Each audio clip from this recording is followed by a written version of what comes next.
Bonsoir à tous. Bonsoir Louis Blin. Bonsoir. Bonsoir à tous nos spectateurs. On a le plaisir de vous accueillir ce soir pour ce nouveau webinaire du CAREP qui, une fois n'est pas coutume, va sans doute nous permettre de rire un petit peu dans ces temps sombres. En tout cas, sans doute de nous amuser un moment. Comme vous le savez, on a en effet choisi de consacrer ce moment au dernier livre de Louis Blin qui est avec nous sur le monde arabe dans les albums de Tintin. Alors, Louis Blin est docteur en histoire et arabisant. Il est chargé de mission sur le monde arabe et musulman au CAPS, au Centre d'analyse de prévision et de stratégie du ministère des Affaires étrangères. Et il a été, avant cela, consul général de France à Alexandrie, à Jeddah. Il est l'auteur de plusieurs livres sur l'Algérie, l'Égypte, les pays du Golfe. Mais Louis Blin est surtout, comme beaucoup d'entre vous, je n'ose pas dire comme beaucoup d'entre nous, il est malade, il est atteint d'une maladie que vous connaissez qui s'appelle la tintinophilie. Et à ce titre, on ne peut que saluer son courage de s'attaquer de front à un sujet aussi sensible, celui de la représentation des Arabes dans les albums de Tintin. Et en effet, c'est un sujet qui est d'autant plus sensible que les préjugés racistes qui imprègnent l'œuvre de Hergé sont aujourd'hui tenus pour acquis, depuis notamment la remise en cause de l'album Tintin au Congo en particulier, mais bien d'autres également. Et Hergé lui-même ayant reconnu dans les années 70 l'état d'esprit colonialiste qui l'animait alors. Donc, bravo à Louis Blin d'avoir osé aborder ce sujet de front dans son livre « Le monde arabe dans les albums de Tintin », dont la 3e édition vient de reparaître en français. Et donc, je ne vais pas faire durer plus longtemps le suspense parce qu'en fait, il n'y en a pas vraiment. Et pour reprendre les mots de Louis Blin lui-même, je dirais, pour commencer, que le tableau à charge est lourd. Non seulement les aventures de Tintin en Orient constituent un reflet fidèle de l'esprit colonial et des représentations de l'Orient qui dominaient l'Europe à son époque, mais c'est aussi un rendez-vous manqué avec l'histoire. Et Louis Blin montre de manière extrêmement intéressante dans son livre à quel point Hergé peine à prendre acte du mouvement de décolonisation qui se joue en parallèle du déroulé de son œuvre, alors même qu'il fait évoluer ses albums dans un sens prétendument droit de l'homiste. Mais par-delà ce constat relativement accablant pour Hergé, dont finalement on se rend compte que l'humanisme et le pacifisme ne sont pas parvenus à oblitérer ces représentations colonialistes, Louis Blin nous amène à considérer un paradoxe plus profond encore et vraiment passionnant, puisqu'il s'interroge sur le contraste entre l'attirance d'Hergé pour un Orient imaginé, fantasmé, et son manque d'intérêt pour l'Orient réel. Et en effet, Hergé, qui manifeste aucune attirance pour le monde arabe, on aura l'occasion d'y revenir, en fait pourtant le théâtre principal d'aventure de son héros, puisque Hergé, pour reprendre les mots de Louis Blin, est un pionnier dans l'investissement de l'Orient par la bande dessinée. Il lui a consacré pas moins de 7 albums, et même au début, on l'oublie, mais les aventures de Tintin s'appelaient les aventures de Tintin, reporter en Orient. Alors, si l'Orient arabe d'Hergé se présente comme un immense fourre-tout imaginaire, il illustre, selon l'auteur, la fonction existentielle du monde arabe pour les Européens et nous pousse à nous interroger sur la fonction de cet Orient de pacotille dans l'imaginaire européen, la place spécifique que le monde arabe occupe dans la psyché européenne. Donc les ressorts de cette ambivalence de Hergé nous poussent aussi à nous interroger sur ses implications pour le lecteur et à se demander qu'est-ce qui reste inchangé dans l'attrait que peuvent avoir les aventures de Tintin une fois posé ce constat accablant.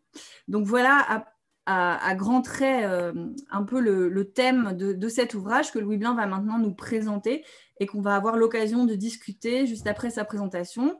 Vous pouvez d'ores et déjà commencer à envoyer vos questions sur la petite rubrique Q et R en bas de votre écran. On prendra les questions progressivement à la fin. Voilà, Louis, je te laisse la parole. Merci beaucoup Claire et merci au CAREP de me donner l'occasion d'exposer la 3e édition de ce livre. et surtout d'avoir traduit en arabe le livre à Beyrouth, les deux viennent de sortir simultanément. Donc, à défaut d'être un homme célèbre, Tintin est l'un des plus illustres personnages du XXe siècle, puisque ses aventures sont traduites en plus de 100 langues et ses ventes dépassent les 270 millions d'exemplaires. On mesure mal l'impact d'Hergé sur l'imaginaire occidental. Aucun autre auteur n'a autant influencé la psyché des Européens, nés entre 1920 et 1990 à peu près, principalement, mais pas seulement francophones. Témoin de son temps, Tintin l'a également façonné. Les tintinologues analysent les moindres détails des albums de Tintin pour mieux les comprendre, car chacun perçoit à un degré ou à un autre l'existence d'une histoire derrière les histoires. Une cohérence interne soutient l'ensemble et en fait une œuvre, même un chef-d'œuvre, renfermant une telle richesse énigmatique qu'apparaissent sans cesse sous leur plume de nouvelles interprétations. L'utilisation des outils de la psychanalyse a jeté au cours des dernières années des éclairages pénétrants sur l'œuvre d'Hergé. On peut rattacher cet auteur au symbolisme, mouvement littéraire et artistique qui l'a profondément influencé sans qu'il l'avoue. La fameuse ligne claire d'Hergé lui a permis de jeter un voile de simplicité sur une complexité qui frise parfois l'hermétisme.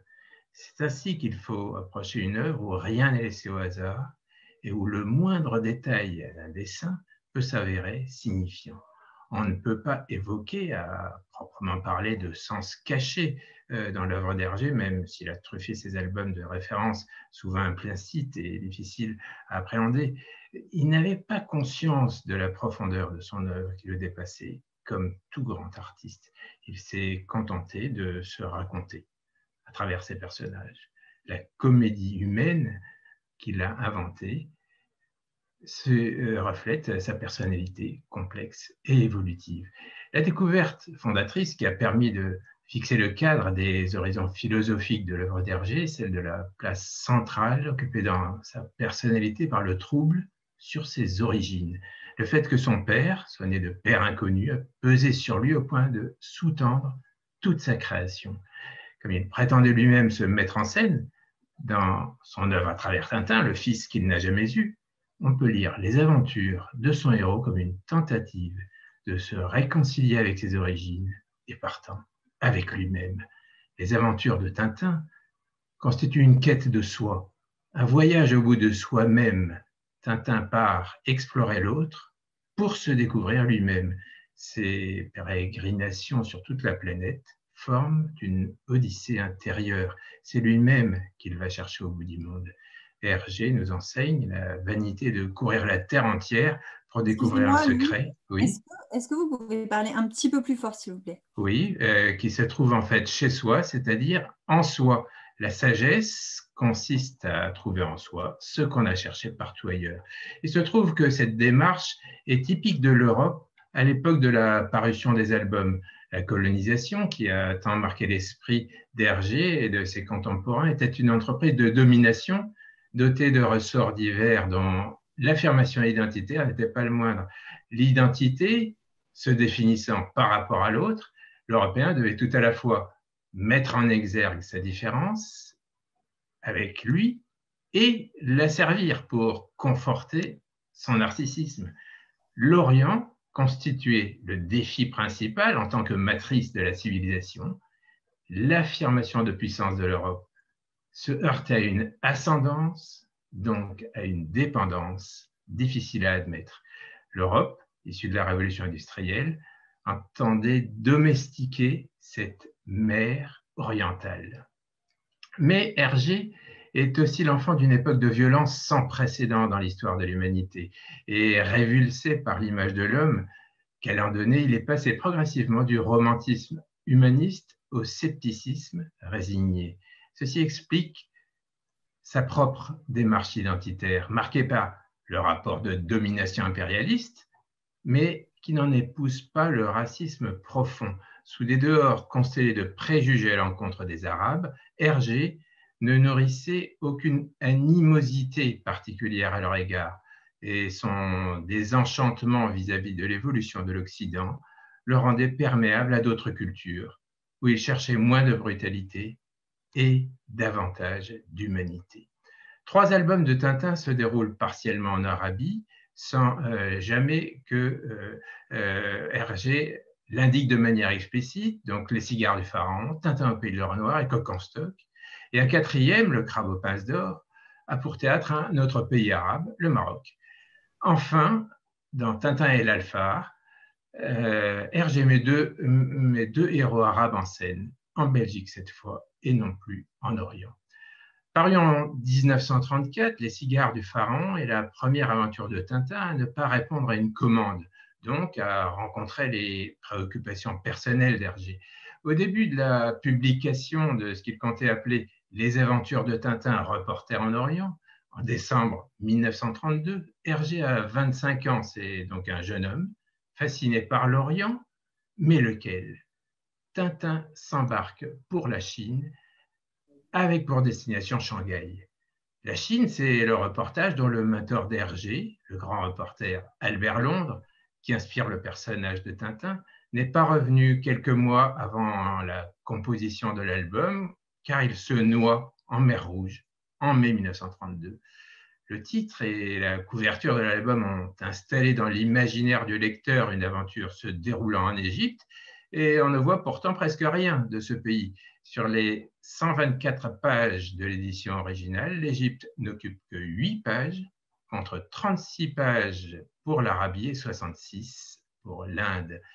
Hergé embarque donc ses lecteurs, dont la plupart à l'époque n'avaient jamais quitté leur région d'origine, dans un voyage exotique. Il prend la route des Indes comme on prend un roman. L'Égypte retrouve dans l'intrigue son rôle historique de verrou entre l'Europe et l'Asie. Après quelques pas dans le désert, Tintin découvre un tombeau pharaonique au fond duquel il reste emmuré, et une alliance entre les dieux de l'Égypte pharaonique et un gang non identifié le ravit au monde des vivants pour l'enfermer dans un cercueil. Hergé fait donc mourir son héros dès le début de sa première œuvre autonome. Il s'agit bien sûr d'une mort symbolique. Pour Hergé, l'aventure commence au-delà du souterrain qui sert de viatique. Elle se déroule donc dans un ailleurs différent, passage souterrain représentant la frontière symbolique entre son propre monde européen et celui de l'exotisme fantasmé. La régression intra-utérine vers la matrice orientale, en attente d'une renaissance. Hergé, attiré par Jung, l'ésotérisme et les sciences occultes, fait de l'Égypte, porte de l'Orient, un mystérieux et dangereux sas initiatique. Mais le Levant, c'est-à-dire le littoral oriental de la Méditerranée, ne coïncidait pas avec l'Orient tel qu'il le concevait, celui où il voulait envoyer son héros. Pour Hergé, l'Égypte n'est que son antichambre. La démarche exotique de Tintin n'a rien de celle du touriste. Il ne part pas à l'aventure pour découvrir l'autre. Il veut plutôt se comprendre lui-même. L'Orient d'Hergé est une vue de l'esprit. Dans l'aventure, le sarcophage contenant le corps de Tintin est jeté dans la mer Rouge dont une énorme vague l'engloutit, à l'instar de ce qui arriva à Albert Londres. L'image de Tintin, dans son cercueil flottant sur le point d'être emporté par une vague gigantesque en pleine mer Rouge, rappelle immanquablement la grande vague de Kanagawa. Les analystes de la fameuse estampe japonaise de Kusai en soulignent l'ésotérisme. Elle dépeint le contraste entre l'impuissance de l'homme se débattant contre une nature déchaînée qui lui promet une mort certaine et la sérénité conservée par cette même nature dans le fond de la scène. Cette estampe représente donc l'opposition dualiste en organisant notre monde suivant le principe bouddhiste du yin et du yang. L'attrait d'Hergé pour cette philosophie apparaît de manière évidente dans le fameux signe de kiosque des cigares du pharaon, dérivé à l'évidence du signe du yin et du yang. Mais pourquoi Hergé ne l'a-t-il pas repris tel quel? La ligne ondulée, figurant au milieu du signe de kiosque, est une déclinaison troublée de la courbe qui sépare harmonieusement en deux le signe du yin et du yang. La seconde différence entre les deux signes est l'existence de deux points, noir et blanc, à l'intérieur du second, tandis que le premier en comporte un à l'intérieur et l'autre à l'extérieur. On peut considérer que Tintin, à l'oreille de la quête existentielle que représente pour lui cette aventure en Orient, n'est pas parvenu à la complétude que symbolise le signe du yin et du yang. Tintin n'est encore que le point extérieur du signe de kiosque, car il n'a pas encore réussi à pénétrer le cercle et qu'il cherche encore le Tao ou la voie de la sagesse. Hergé l'avouera lui-même, le cercle représente l'unité, comme dans le fameux dessin du yin et du yang, avec le point mâle dans l'élément femelle et le point femelle dans l'élément mâle. Peut-être est-ce ma propre unité que je cherche. Le point mâle du signe, inventé par Hergé, tente donc de pénétrer dans le cercle, comme le spermatozoïde perce l'ovule pour y réaliser l'union symbolisée par le signe du yin et du yang, y trouvant le secret des origines. L'Occident étant mâle et l'Orient matrice de la civilisation femelle, on comprend combien la tentative de Tintin l'occidental de pénétrer en Orient symbolise un désir d'union avec l'élément féminin pour percer le mystère des origines. Le tombeau du pharaon dans lequel disparaît Tintin porte ce signe ésotérique, qui représente donc la complémentarité binaire du monde, celle liant la vie à la mort ou le bien au mal.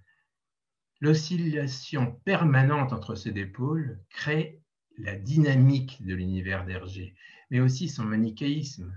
En l'occurrence, la vague qui va engloutir Tintin symbolise pour lui le passage du monde des morts à celui des vivants. Tintin, en perdition, est recueilli miraculeusement à bord d'un Sambuc. Son sauveur est un sosie du grand écrivain français Henri de Montfred, qui avait publié avec succès son premier roman autobiographique, Les secrets de la mer Rouge, l'année précédant la création des Cigares du Pharaon. Et la scène du naufrage de Tintin dans la mer Rouge est inspirée du premier chapitre du livre.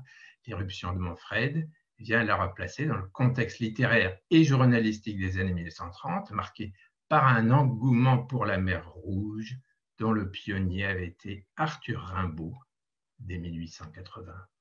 La ressemblance du couple Rimbaud-Verlaine avec la paire Tintin-Capitaine Haddock est frappante.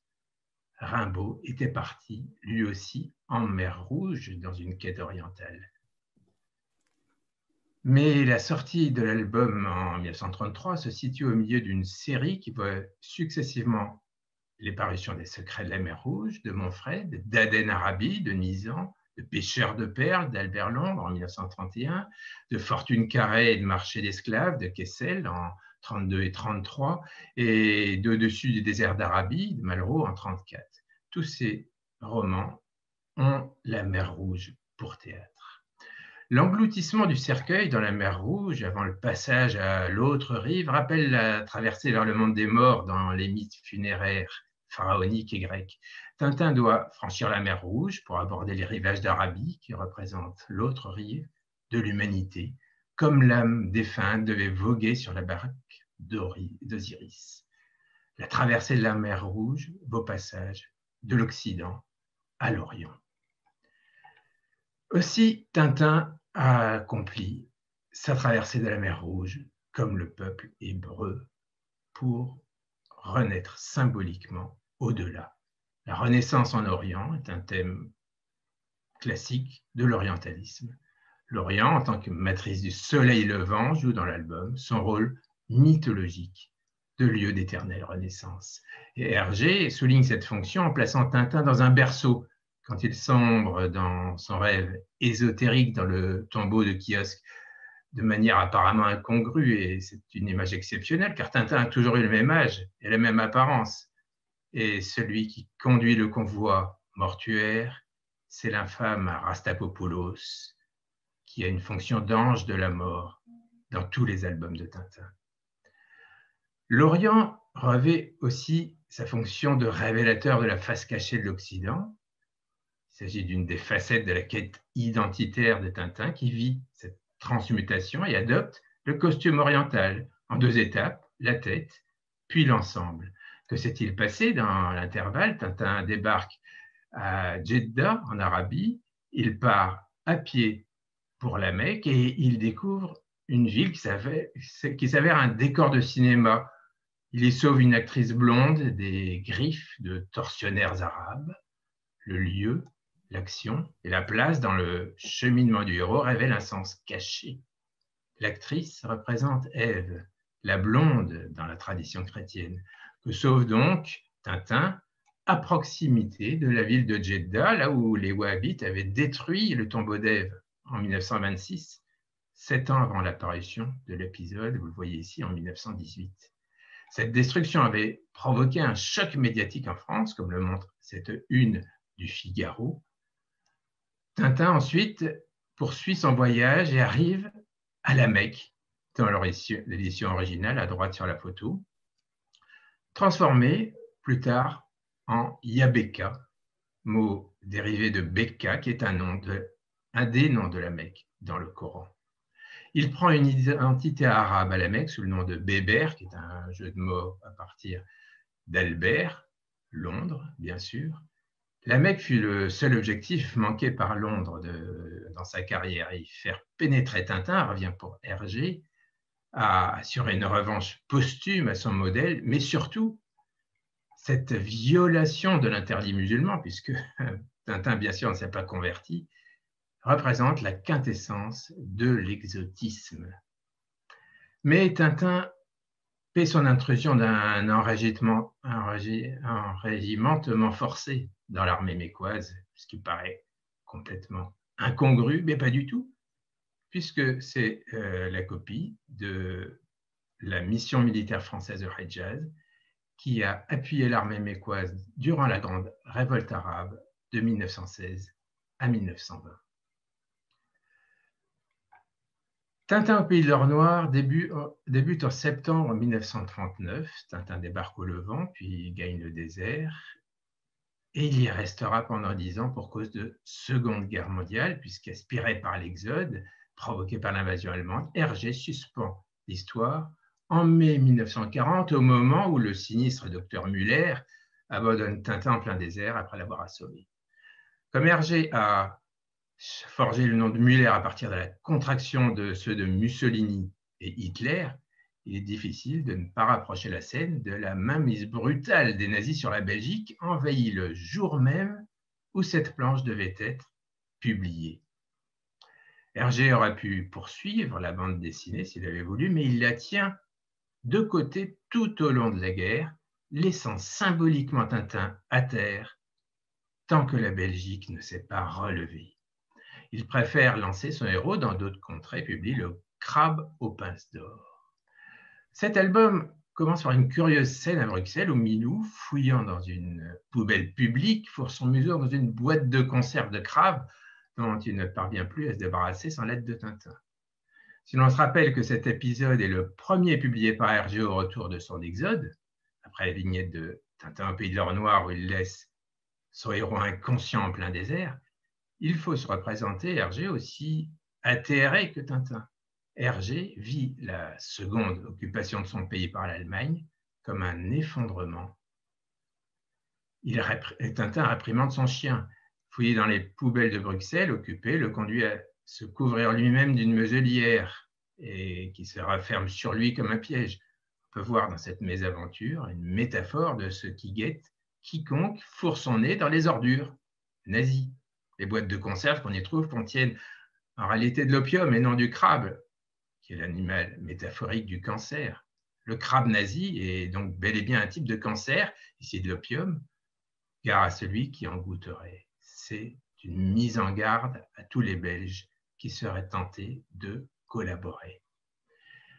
L'énigme que doit résoudre Tintin dans cet album, c'est comment extirper ce crabe cancer. Hergé, contraint d'abandonner l'Orient, place son héros dans un Orient de substitution qui est le Maroc. Le Sahara, dans lequel Tintin manque de mourir de soif, sert de succédané au désert saoudien. Laissé inconscient dans le désert saoudien, Tintin est cette fois-ci inconscient dans le Sahara, mais il est sauvé d'une mort certaine par un officier français à l'assurance et à l'autorité inentamée par la déroute de son armée face à l'Allemagne, se tire donc de l'épreuve, mais l'agresseur n'est pas loin, sous forme de pillards morts, dont on peut faire des nazis des sables. Bravant seul un ennemi faisant feu de toutes parts, le capitaine Haddock part à l'assaut des barbares, tranchés derrière les dunes, et profère une extraordinaire bordée d'invectives pour la première fois. On relève parmi elles à 2 reprises le mot, le nom d'insecte dorifort, sous lequel on désignait, entre autres appellations péjoratives, à l'époque, les Allemands en France et en Belgique. Un peu plus loin, l'invective pacte à 4 fait allusion au pacte du même nom, signé en 1933 par l'Allemagne nazie, l'Italie fasciste, la France et le Royaume-Uni, pour préserver la paix en Europe avec le succès que l'on sait. Nul doute que beaucoup de lecteurs à l'époque de l'apparition du crabe aux pinces d'or auraient bien voulu être à la place du capitaine Haddock, dont la charge donquichotesque symbolise le réveil hypothétique de la France après la défaite. Haddock, le sursaut de la France résistante, font un dans cette histoire. La création de Tintin au pays de l'or noir s'étale sur une période donc de plus de 10 ans, comme on l'a vu. La pire qu'ait connue Hergé, une véritable aventure dans l'aventure, parce qu'il dut modifier tous les albums en noir et blanc de Tintin au passage à la couleur. Mais exceptionnellement pour celui-ci, à l'issue de sa traduction en anglais, une 3e édition de Tintin au pays de l'or noir verra le jour en 1971 pour des raisons politiques. Au début de l'album, en 1940, Hergé avait été visionnaire puisque Tintin abordait l'Orient pour la seconde fois par la Palestine, cette fois. C'est là que les affrontements entre les occupants britanniques, les Palestiniens et les Juifs dessinaient les prémices du conflit du Moyen-Orient. C'était en 1939. Personne ne s'y intéressait à l'époque, mais en 1948, quand Hergé reprend l'album, c'est une brûlante actualité politique. Israël vient de voir le jour le 15 mai. L'éditeur britannique de Tintin demande à Hergé, en 1971, d'expurger l'album de tout ce qui a trait à la Palestine. La cause, c'était simplement la guerre des 6 jours, à partir de 1967, qui avait retourné l'opinion publique européenne en faveur d'Israël contre les Palestiniens. Donc il s'agit d'un révisionnisme historique dans cet album, qui vise tout simplement à effacer les Palestiniens de l'aventure de Tintin, comme les Israéliens avaient tenté de le faire sur place. Hergé, donc au début, dans son premier album 1939, présentait la Palestine comme un territoire disputé. Bien sûr, l'éditeur anglais ne l'entendait pas de cette oreille, si bien que il demande à ce que Tintin aborde un pays imaginaire. Ce sera le Hémed, et Haïfa devient la ville imaginaire de Hemra. Le pays de l'or noir s'échappe du réel, et Hergé transforme un album très politique au départ en une histoire de trafic. Trafic d'or noir, puisque c'est le titre. Ça nous paraît une évidence pour le Moyen-Orient actuellement, mais à l'époque, pas du tout, puisqu'en 1939, quand Hergé commençait son album, l'extraction de l'or noir en Arabie Saoudite venait de commencer, on n'exportait presque pas, donc c'est un scénario prémonitoire. Et Hergé lie en plus l'extraction à l'activité des sociétés multinationales américaines. Donc, plus de 30 ans avant le premier choc pétrolier, Hergé avait compris que le pétrole était une grande variable stratégique. Tintin au pays de l'or noir met en scène les principaux personnages arabes des aventures de Tintin, à commencer par Bab el-Er, qui est allié au méchant Muller. Et Hergé a dessiné ce personnage, ainsi que celui de Patrache Pacha, à partir de la photo de Faisal Ben Hussein, le Mécois, roi de Syrie puis d'Irak, qui était allié à la France pendant la mission militaire française de Hejaz dont j'ai parlé, mais qui est devenu son ennemi à partir du moment où il exigeait d'elle qu'elle respecte ses promesses. Et la France, en conséquence, l'expulsa de Syrie. Autre conséquence, il est devenu un méchant dans les albums de Tintin. Un gentil, par contre, c'est l'émir Ben Kali Shezab, bête mais gentil, inspiré cette fois du roi Saoud Ben Abdelaziz, qui était roi, mais prince héritier seulement à l'époque de la composition de l'album.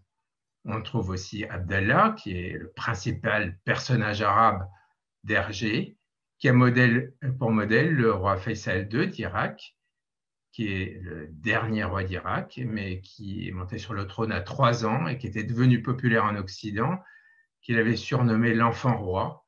Hergé avait découpé une photo du National Geographic alors qu'il avait 6 ans pour fabriquer son personnage d'Abdallah. Abdallah est très important parce que pour tous les lecteurs, les jeunes lecteurs des aventures de Tintin, il devient un copain arabe, espiègle, amateur de farce et attrape.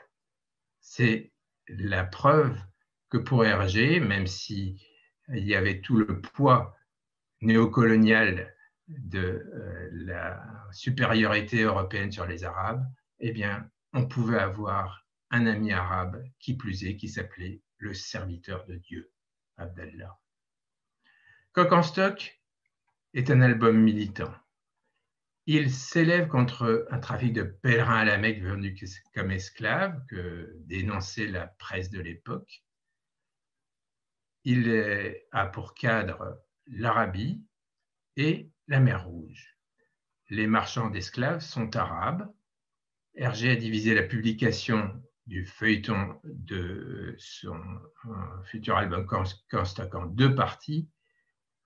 Une interruption liée à son voyage au Maghreb, mais aussi une rupture dans l'intrigue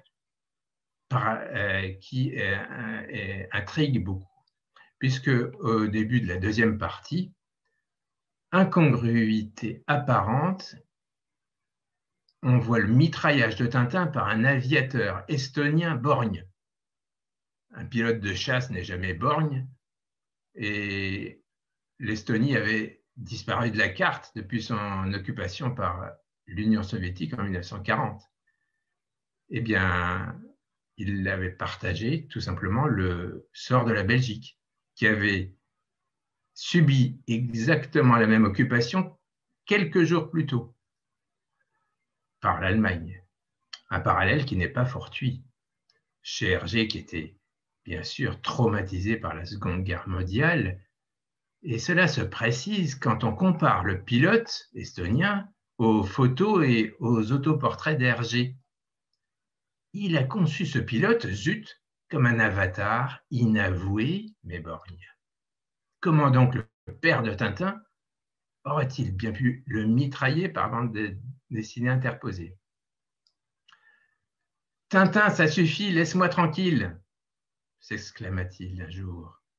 Hergé était frustré de devoir se contenter de la composition de bande dessinée alors qu'il avait pour ambition d'être un grand peintre, un artiste célèbre.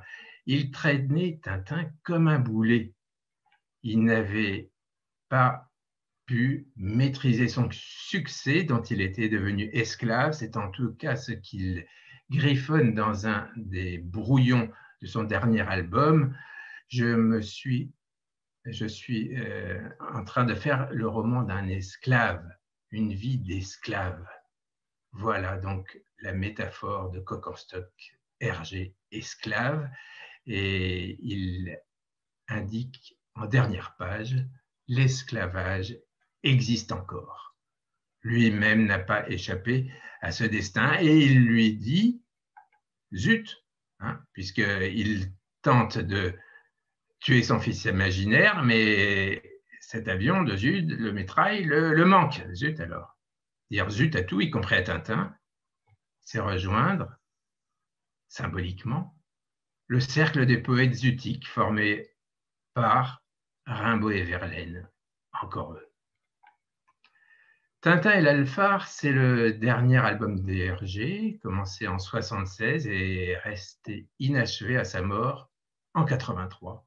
Hergé y rassemble ses deux passions, l'art et l'aventure, en y introduisant l'émir Benkali Shezab, l'ami de Tintin, en déplacement en Europe pour y recycler ses pétrodollars.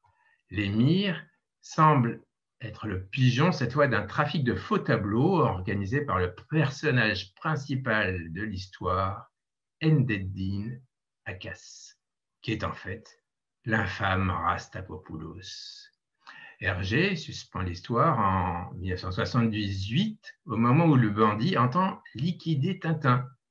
Vous voyez ici le dernier dessin d'Hergé. Un brouillon, bien sûr. Eh bien, cela apporte la clé pour comprendre toute son œuvre. Hergé raconte dans cet album l'histoire d'un artiste abstrait jamaïcain, Ramon H., qu'Endeddin Akas force à copier des tableaux de maître au lieu de se consacrer à ses propres créations. L'œuvre de Ramon H. est incomprise, comme celle d'Hergé.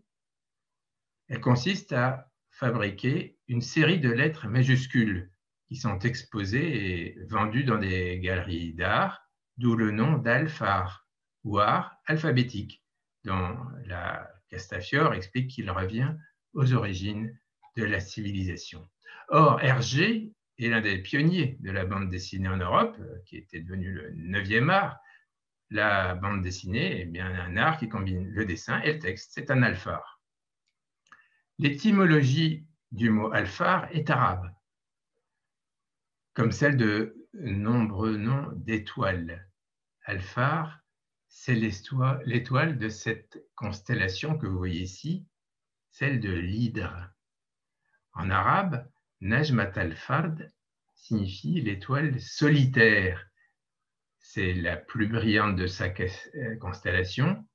Et al-Fard signifie, par extension, l'individu, le soi. Comme la quête de soi constitue le filigrane de toutes les aventures de Tintin, et en particulier de ce dernier album, son titre est une énigme à tiroir, un jeu de mots, alphar, et un message crypté que seuls peuvent comprendre ceux qui connaissent l'arabe et les connaisseurs de la franc-maçonnerie, dont Hergé, qui ne l'a jamais avoué, faisait partie, puisque pour les francs-maçons, l'alphar, c'est le Graal. C'est tout simplement le summum de caché que l'homme doit chercher pendant toute sa vie. Donc ce titre d'album peut se traduire par Tintin et l'art alphabétique, ou Tintin, ou l'accès à soi. Donc le capitaine Haddock acquiert dans la galerie un H majuscule en plexiglas, initiale de Haddock bien sûr, mais aussi d'Hergé. Il rapporte cette œuvre d'art chez lui, les visiteurs se succèdent à Moulinsart et les personnages d'Hergé, à commencer par Tintin, lui demandent tous ce que ce H peut bien représenter et à quoi il sert. En d'autres termes, au soir de sa vie, Hergé fait s'interroger ses personnages sur sa propre identité, sa fonction dans le monde. La question qu'il pose au capitaine Haddock est en fait la suivante. Qui donc est H comme Hergé et que fait-il ici-bas? Hergé ne saurait mieux exprimer l'angoisse existentielle de l'artiste, celle-là même qui le poussait à la quête identitaire en Orient. La Castafiore, habituelle souffre-douleur d'Hergé, est curieusement le seul personnage apprécié en alphare au point de recommander à Haddock l'achat d'un A majuscule, A comme Haddock. Les variantes de la Castafiore, selon le nom d'Haddock, forment des gags classiques. Mais au-delà, il faut y voir une hésitation sur l'identité de l'être, aussi multiple que les noms affublés au capitaine par la Castafiore.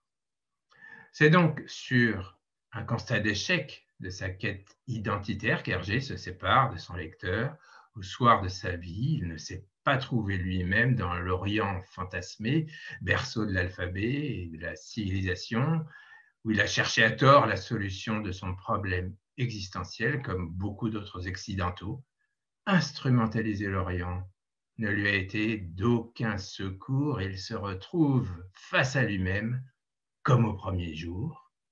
Hergé a cherché le Tao, la voie, tout au long de sa vie, et il reproduit alors le credo taoïste de l'interdépendance entre le bien, Tintin, et le mal, Rastapopoulos, en laissant son héros entre les griffes de celui-ci depuis sa dernière vignette de Tintin et l'Alphard jusqu'à sa mort, alors qu'il était tout à fait en état de terminer l'album pendant ces années. Donc plus de question de mort et de renaissance en Orient, comme de la première embuscade de Rastapopoulos en Égypte. Hergé a beau avoir respiré l'air de cet autre monde qu'est l'Orient grâce à sa transfiguration en Tintin, il est bel et bien enterré dans sa Belgique natale. Il a préféré tout simplement laisser au lecteur imaginer la fin de l'histoire. Il a emporté son secret dans la tombe. N'est-ce pas une façon magistrale de montrer que la vie en général, et la sienne en particulier, demeuraient des mystères indéchiffrables? Tintin, le reporter, a réussi à résoudre toutes les énigmes qu'il a affrontées, sauf celle de son auteur. Les aventures de Tintin restent une symphonie inachevée. Et si cette œuvre demeure telle, à l'instar de ce dernier album, c'est que la quête identitaire d'Hergé a échoué, ou plutôt que l'homme en général ne sait toujours pas pourquoi il vit sur Terre. Hergé donne donc une réponse en forme d'échappatoire à cette question métaphysique, et le mot de la fin revient à Haddock, puisqu'agacé par l'incompréhension de tout son entourage face à ce H, Haddock répond c'est une œuvre d'art de l'Alphard, ce qui dispense de toute explication. Telle est la réponse l'on peut apporter au questionnement d'Hergé sur son œuvre. Comme Haddock le dit, avec sa spontanéité coutumière, l'art, ça ne sert strictement à rien. Tintin, non plus. Mais sans l'art, l'homme ne serait pas grand-chose. Et sans Tintin. Je vous remercie de votre attention.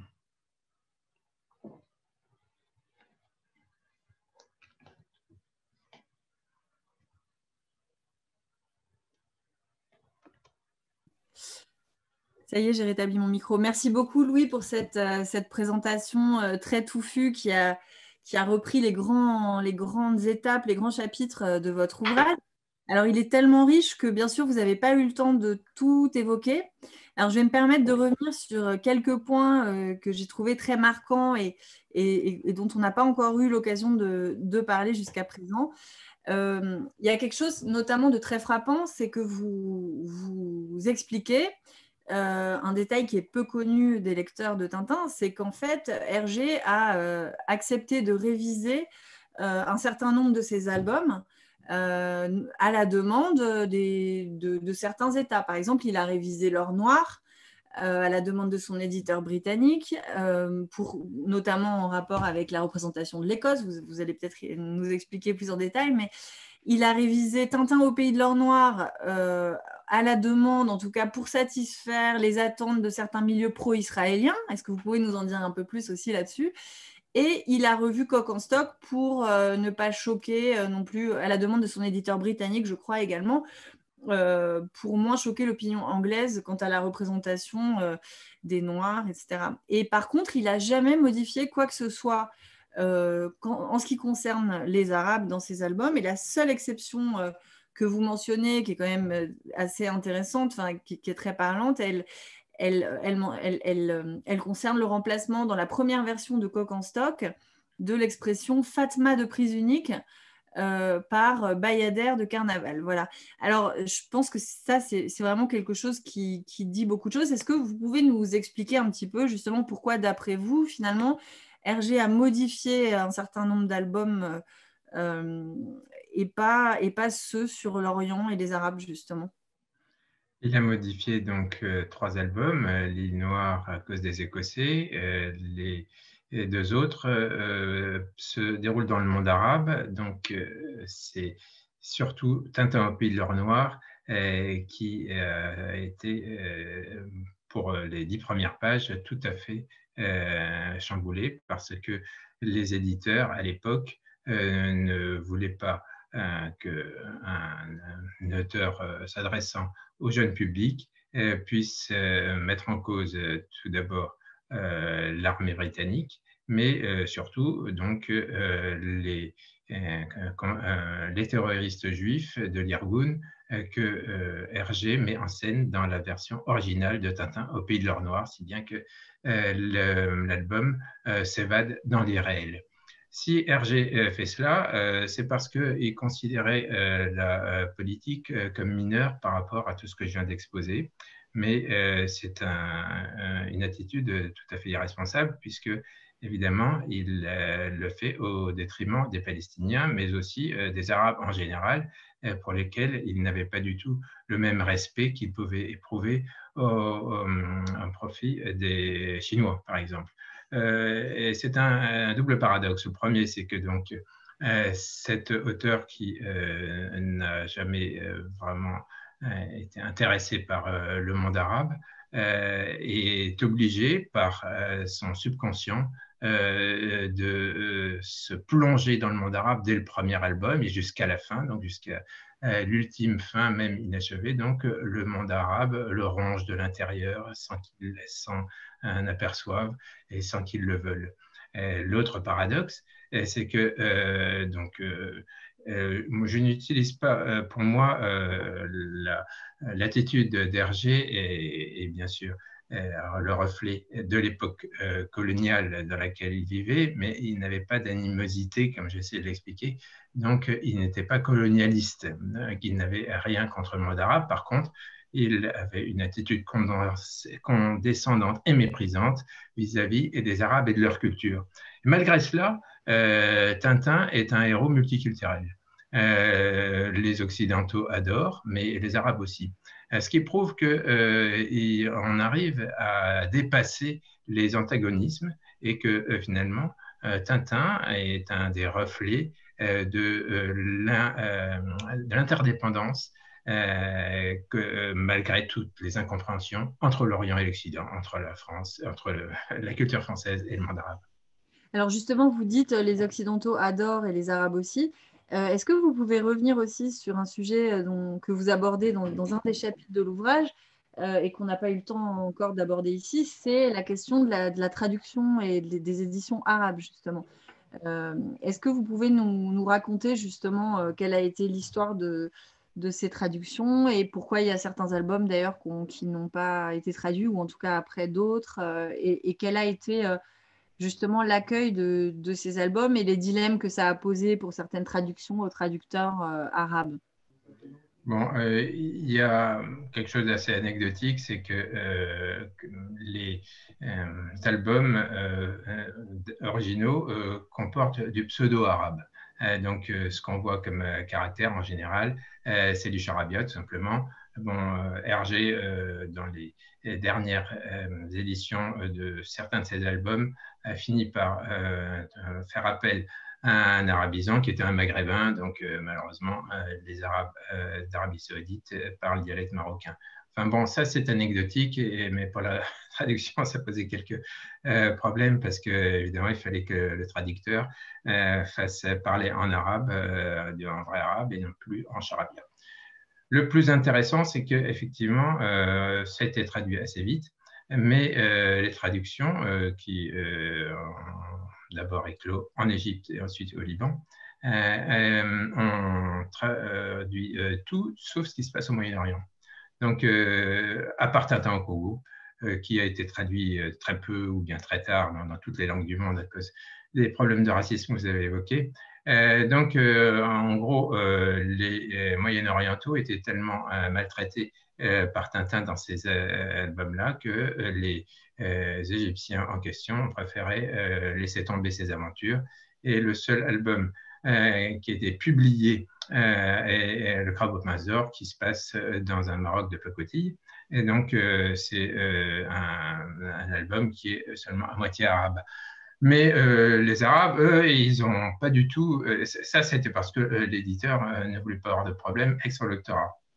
Le lectorat est bien sûr beaucoup plus intelligent que tout le monde et il a voulu tout avoir. Donc, on a eu rapidement des traductions pirates sur Internet et maintenant, les Arabes s'esclavent comme nous sur la façon dont Hergé les traite comme des imbéciles, en prenant ça au second degré, en disant que si vraiment cet auteur-là nous traite comme des imbéciles, bah, c'est lui qui est vraiment l'imbécile.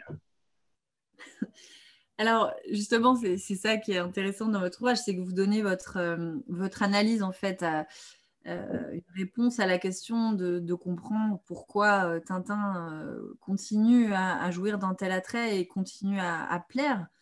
Et je pense qu'il y a peut-être quelque chose dont vous ne parlez pas beaucoup et qui pourtant fait sens, notamment en rapport avec l'élément oriental, c'est bon, son art du dessin. Et je pense qu'en particulier dans les albums où il met en scène l'Orient arabe et notamment le désert, on est vraiment, pour moi, c'est vraiment une incarnation de l'art d'Hergé qui est souvent marqué par le vide, même depuis les premiers albums de Kik et Fluke, etc., où il y a cet art du minimalisme en fait en BD qui est très prégnant dans toute son œuvre en fait et qui brille particulièrement quand justement il s'attaque à ces paysages-là qui sont des paysages qui sont marqués beaucoup par des grands aplats de couleurs, du vide, etc. Donc je pense qu'effectivement il y a un attrait visuel, une qualité visuelle de ces albums-là en particulier, ceux qui se passent en Orient, qui est très très frappante. C'est sans doute les albums les plus beaux de Hergé en termes esthétiques, en termes visuels. Donc ça doit jouer aussi, je pense, beaucoup sur le plaisir qu'on continue d'avoir à lire ces albums.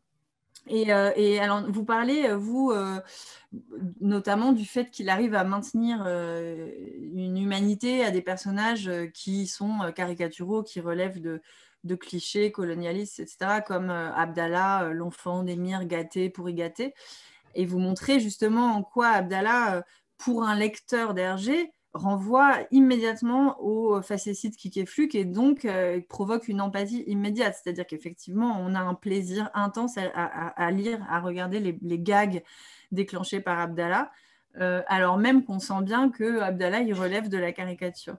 Et alors, on a justement une question à propos d'Abdallah. Alors, je vous l'ai dit d'emblée. Est-ce que la représentation de Abdallah ou Abdullah, je ne sais plus comment il s'appelle, si c'est Abdullah ou Abdallah, Abdallah. La représentation de Abdallah n'est-elle pas plutôt celle d'un enfant mal élevé ayant besoin d'éducation que celle d'un ami? Oui. Bon, alors tout d'abord, la première question tout à fait intéressante. Hergé, c'est un orientaliste, un artiste orientaliste. Il aurait eu sa place dans l'orientalisme d'Edward Said. Et ce qui est merveilleux, c'est qu'il a réussi à développer l'orientalisme très tardivement, donc dans les années 1930, en l'épurant. C'est ça ce que vous soulignez. C'est un Orient débarrassé de toutes les fioritures, les pacotilles. C'est un Orient qui correspond. Pardon? Très onirique. Oui, c'est ça, onirique. Et aussi, c'est un Orient Art Nouveau.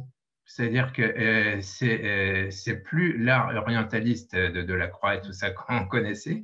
Non, c'est un nouvel Orient. C'est pour ça qu'il a réussi à happer l'attention de personnes tout à fait diverses. Alors, le premier public, c'était les enfants, mais aussi, jusqu'à présent, Enfin, on se demande pourquoi ça marche encore. Enfin, jamais Tintin n'a été aussi populaire que maintenant, près d'un siècle après sa création. Ça prouve bien qu'il y a quelque chose. Mais moi, mon interprétation en tant Oui. que bonne tintinophile, c'est que justement, je suis tout à fait d'accord avec vous sur cette idée de nouvelle représentation de l'Orient à la sauce Art Nouveau. Et je pense qu'il arrive à loger un vide important dans chaque vignette qui permet au lecteur de projeter une somme vraiment considérable d'affect intime. Et donc, on peut investir les vignettes de manière très intime parce qu'il y a beaucoup de vide, il y a beaucoup d'espace. Et c'est en cela que pour moi, les albums de Tintin ont beaucoup plus d'impact en termes oniriques, en termes de représentation, de leur manière de frapper l'imaginaire que ceux de Black et Mortimer, par exemple, qui représentent un Orient qui est beaucoup plus proche de l'orientalisme, justement, dont vous parliez, de Lacroix, etc., je trouve, dans son réalisme. En fait. Voilà, avant, on avait l'orientalisme du 19e siècle, romantique, était didactique. Il montrait aux Occidentaux, qui n'y connaissaient rien à l'époque, évidemment, ce qu'ils pouvaient trouver là-bas, c'est la mer de la civilisation, l'espace de renaissance. Hergé est en plein là-dedans, mais il a tout ce bagage culturel, comme j'essayais de l'expliquer, c'est pas seulement Arthur Rimbaud, c'est aussi Victor Hugo, beaucoup d'autres. Eh bien, grâce à tout ce bagage, il peut arriver à quelque chose de nouveau. Donc, il laisse cet espace, comme pour son lecteur. Le problème, c'est que Hergé, on croit toujours qu'il s'adresse à des ignorants, mais en fait, non, il n'y a rien de plus compliqué qu'Hergé. C'est un vrai philosophe, hein, un philosophe, comme je dit, symboliste. Donc, Hergé, il est plus proche de Mallarmé que de Black et Mortimer. Comment il s'appelle le héros, celui qui a fait Black et Mortimer, enfin, peu importe. Voilà, donc effectivement, ce vide, eh bien, c'est au lecteur de le combler à partir de sa propre culture et de sa propre expérience de l'Orient, parce que il a, pour Hergé, l'Orient est en nous. Hein. Tintin, il est bien sûr le symbole de l'Occident, mais c'est aussi un oriental. C'est pour ça qu'il est happé. Voilà. En tout cas, le problème avec ça, c'est qu'avec les aventures de Tintin, c'est qu'on n'en a jamais fini. Moi, j'en suis à ma troisième édition, mais avec ce que vous venez de me dire et avec beaucoup d'autres choses, on pourrait en faire 4, 5. Et on découvre toujours des choses. C'est vraiment une mine inépuisable. C'est une malle au trésor dans laquelle il faut essayer de s'y retrouver avec des jeux de pistes, comme chez les scouts. Et c'est pas toujours très simple. Alors pour la représentation d'Abdallah, oui, effectivement, mais c'est ça qui est formidable. C'est non seulement ce que je viens de dire, mais c'est avant tout un enfant mal élevé. Ce qui est génial, c'est que dans la dernière image de Tintin au pays de l'or noir, c'est Abdallah, que je montrais, c'était la dernière image de mon PowerPoint, c'est Abdallah qui tire la langue à son lecteur. Et Abdallah, donc, c'est le serviteur de Dieu. C'est vraiment l'oriental, c'est l'arabe, avec un grand A. Eh bien, Hergé fait tirer la langue à l'Occident par son héros arabe. C'est merveilleux. Ça prouve que l'Orient, c'est un espace de transgression. Hein, Hergé, il était bridé par son enfance grise, bruxelloise, enfin un peu ce qu'a chanté Jacques Brel. Eh bien, il cherchait l'évasion, il se cherchait lui-même alors qu'il avait été brimé pendant son enfance. Donc, il rêve d'être Abdallah, tout simplement.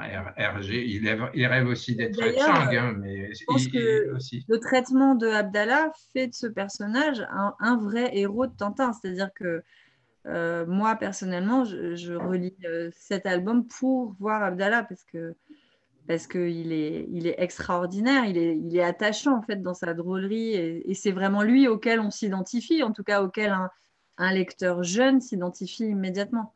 Oui, bien sûr. Et il y a vraiment deux personnages auxquels on s'identifie dans toutes les aventures de Tintin. Ça, c'est pas moi qui le dis.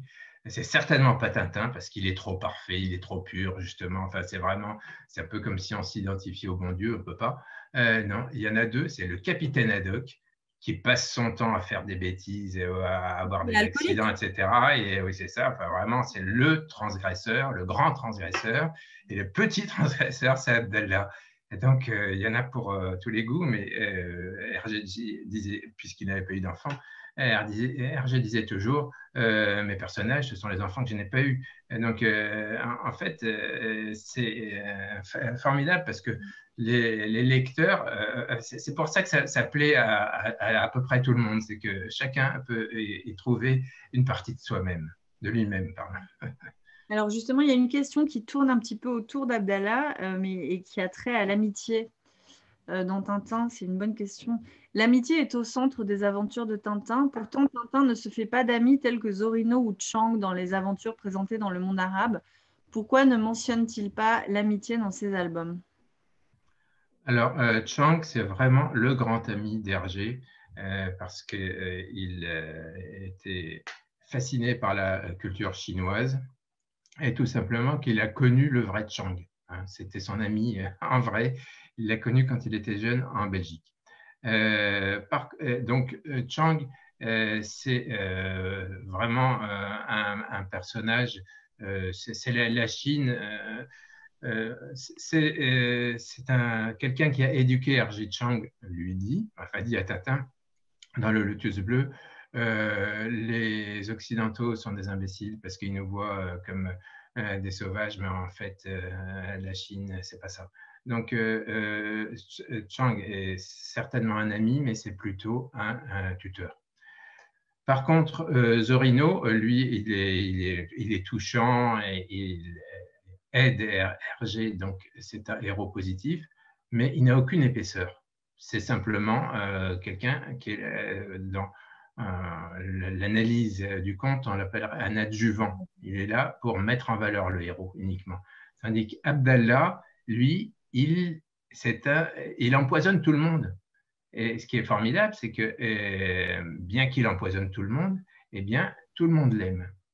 Et finalement, c'est lui qui arrive à mettre au pas Mussolini et Hitler à la fois.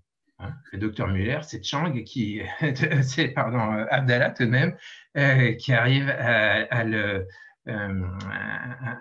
l'éliminer à la fin de Tintin au Pays de l'Or Noir. Donc, Abdallah, c'est beaucoup plus qu'un un tuteur ou bien un adjuvant. Abdallah, c'est vraiment un personnage qui à part entière, qui est là avec toutes ses contradictions, comme Haddock, comme les Dupont. Enfin, c'est un des acteurs de la comédie humaine de Tintin. Ouais. Alors, est-ce que le point qui tombe du cygne, donc du cygne de kiosque, hein, j'imagine, est lié à la théorie qui propose que Tintin est homosexuel? Oui, ça c'est quelque chose qui est très en vogue depuis quelques années et donc on interprète souvent l'amitié entre Haddock et Tintin comme cela. Moi, j'y crois pas du tout. Quand on analyse vraiment tout l'album, on voit que ça ne tient pas du tout. C'est d'ailleurs pas du tout comme je viens de le dire, tous les personnages c'est Hergé, ce sont des facettes de la personnalité d'Hergé. Eh bien, Hergé n'avait pas de tendance homosexuelle, et je n'ai pas eu le temps de exposer, mais Coq en stock, c'est aussi le récit de sa rupture avec sa femme et de sa conquête d'une jeune secrétaire de 25 ans, sa cadette qui deviendra sa seconde femme. Donc, non, on a beaucoup de parodies. Il y a énormément de parodies des aventures de Tintin qui ont éclos sur le net. Et donc, beaucoup de parodies ont présenté Hergé, Tintin et Capitaine Haddock comme cela, mais vraiment, quand on l'analyse, et d'ailleurs tous les analystes de Tintin, il y en a énormément, vous savez, il y a des bibliothèques entières maintenant sur Tintin, l'ont bien montré, ça ne tient pas debout. Alors, on a des spectateurs attentifs qui nous rappellent que Black et Mortimer, c'est Jacobs. Ah oui, bien sûr. Et alors, une question super intéressante. Peut-on voir à travers la figure de Tintin un diplomate?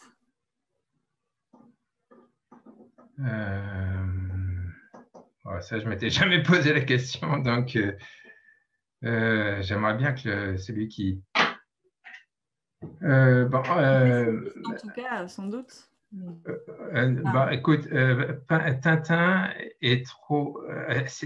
peut-être, mais ça serait un mauvais diplomate, parce que le bon diplomate, il doit croire à ce qu'il fait, quoi, comme tous.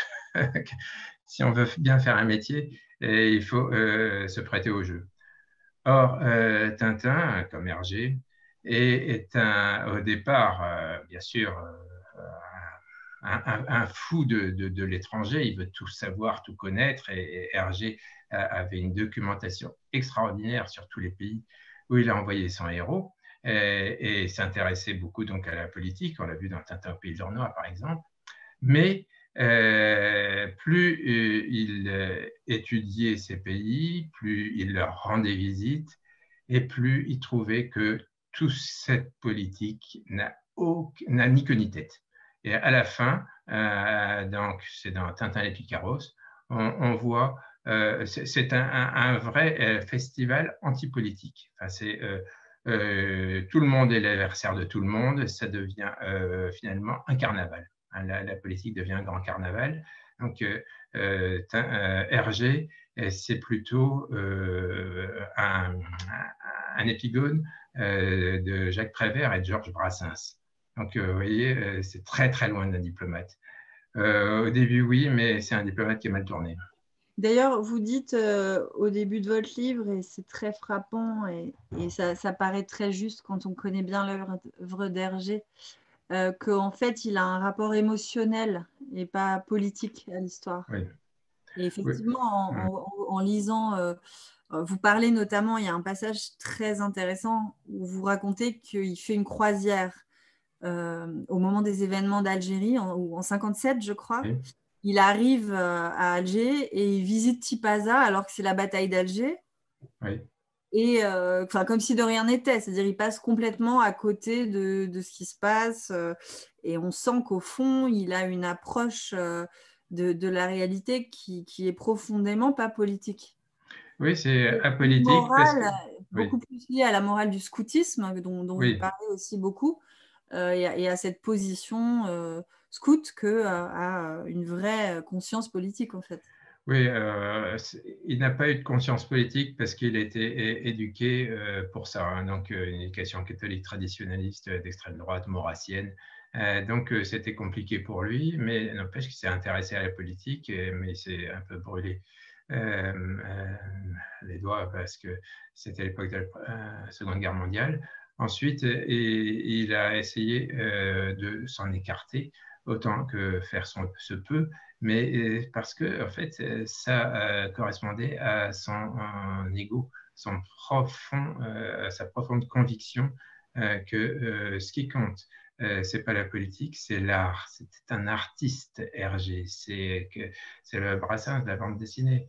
Donc, c'est quelqu'un qui considère que la politique est finalement une chose mineure. Bon, on peut évidemment enfin, c'est un peu ce qu'on a reproché justement à Brassens, qui disait mourir pour des idées. Bon, l'idée est excellente, j'ai failli meilleur ne pas l'avoir eu. Hergé, il était prêt à mourir pour sauver Chang, mais certainement pas pour des idées. Merci beaucoup, Louis Blanc, pour cette conférence passionnante. Je vois qu'il y a encore des questions. Il y a un étudiant qui vous remercie, qui commence une thèse sur Tintin. Bonne idée. Alors, il reste deux questions. C'est les dernières questions que je prends. Alors, Kokenstock prône un antiracisme, point d'interrogation. Est-ce une forme de rédemption après le Congo, après Tintin au Congo? Oui, d'ailleurs, vous en parlez dans votre livre. Non, pas vraiment. C'était un prétexte, hein, comme j'ai essayé de l'expliquer. c'est pas vraiment de l'antiracisme, c'est l'anti-esclavagisme. Et l'esclave, finalement, c'est lui-même. Donc, vous voyez, lui, c'est pas vraiment un antiraciste. En fait, bon, il n'était pas raciste, mais il n'était pas antiraciste, ni l'un ni l'autre. Parce que toutes ces grandes causes, eh bien, et trouvé que ça n'avait pas grand sens. Ce qui était important, c'est d'avoir un ami qui s'appelait Abdallah, et ça lui suffisait. Et c'est pour ça qu'il a été très choqué et vraiment, pour toute sa vie, marqué par les accusations d'antisémitisme dont il était la cible à l'issue de la Seconde Guerre mondiale, parce qu'il avait continué à publier, et en plus dans des médias contrôlés par les Allemands. Lui, il n'avait absolument pas compris que ça pouvait lui porter tort, parce qu'il était tellement éloigné de tout ce qui était antisémitisme ou anti quoi que ce soit. D'ailleurs, il considérait que les seuls rapports qui vaillent, c'est les rapports d'homme à homme. Et donc, bien sûr, il n'avait pas compris qu'on pouvait ou même qu'on devait essayer de lutter pour de nobles causes, comme par exemple l'antiracisme. Donc, Coq en stock, c'est plus un album aussi caricatural que Tintin au Congo, tout simplement parce que les temps ont évolué. D'ailleurs, Hergé a reconnu tout de même que Tintin au Congo, c'était lourdingue. Donc, il a essayé de faire mieux. Bon, il n'a pas réussi dès le premier coup, d'ailleurs, parce que les Noirs dans la première version de Coq en stock ne sont pas tous vraiment à leur avantage. Mais du coup, il a amélioré ça. Par contre, les Arabes, non, il les a laissés comme ils sont, donc marchands d'esclaves. Bon, à l'époque, il n'empêche que ça existait encore. Hein. L'esclavage, enfin non, le trafic d'esclaves plutôt, a été interdit seulement en 1962 en Arabie Saoudite. Donc, quand il fait paraître un album en 1956, ça existait encore. Mais il ne faut pas demander à un artiste ce qu'il ne peut pas, ce qu'il ne peut pas et ce qu'il ne veut pas. Un artiste, c'est quelque chose qui le dépasse. Il se raconte dans ses albums, et nous, eh bien, on peut y trouver ce qu'on veut, mais il ne faut pas solliciter. Alors évidemment, c'est un problème quand Tintin se moque des Arabes. Finalement, l'individu lambda limite et dit aussi les Arabes sont des imbéciles. Mais ça, Hergé n'est pas responsable de ce que dit l'individu lambda. C'est chacun qui doit avoir un peu de jugeote et comprendre que c'était un contexte et qu'il y a ça, mais il y a aussi autre chose. Bon, bien sûr, ça fait appel à l'intelligence des peuples qui n'est pas toujours au rendez-vous. Alors, dernière question. Existe-t-il des facsimilés des éditions originales à un prix raisonnable? Oui, ça existe, oui. On peut trouver ça. Oui, ça a été réédité. Enfin, il y a, c'est une question un peu épineuse parce que bon, les éditions Moulin-Sarr qui ont les droits sur Tintin sont des redoutables commerçants. Hein. Donc, bon, ils ont vraiment tiré le maximum de revenus de cela, et ça donne des résultats très accablants, décevants, parce que, par exemple, pour mon livre, je n'ai pas été autorisé à reproduire des vignettes. Donc, dans mon livre, il n'y a aucune illustration. Et ce que vous avez vu aujourd'hui dans le PowerPoint, c'est uniquement donc une tolérance ponctuelle, mais hors de question que ça puisse être imprimé tel quel. Donc, c'est dommage parce qu'évidemment, ces images aident à comprendre le propos. Une autre conséquence, c'est que les archives d'Hergé ne sont pas ouvertes. Donc, tout ce que j'ai raconté, ce sont des déductions personnelles. Enfin, bon, bien sûr, J'espère ne pas avoir trop trahi la pensée d'Hergé, qui était extrêmement complexe et qui était surtout très secrète, hein, notamment donc, son un intérêt pour la franc-maçonnerie. Mais je pense que le jour où ces archives enfin seront ouvertes, on pourra comprendre beaucoup d'autres choses. Ça sera pour la 4e édition. Merci beaucoup Louis Blin. Merci à vous. Pour cette présentation très riche. Et donc, voilà, j'incite tout le monde, tous ceux que ça intéresse, à consulter ce livre, Le monde arabe dans les albums de Tintin, qui existe aussi en version arabe. Voilà. Alors, prochain rendez-vous, prochain webinaire du CAREP avec Vincent Gesser le 23 février, une conférence qui questionnera les liens entre immigration et terrorisme. Bonne soirée à tous et merci pour votre attention. Bon vent à vous. Allez, au revoir, merci.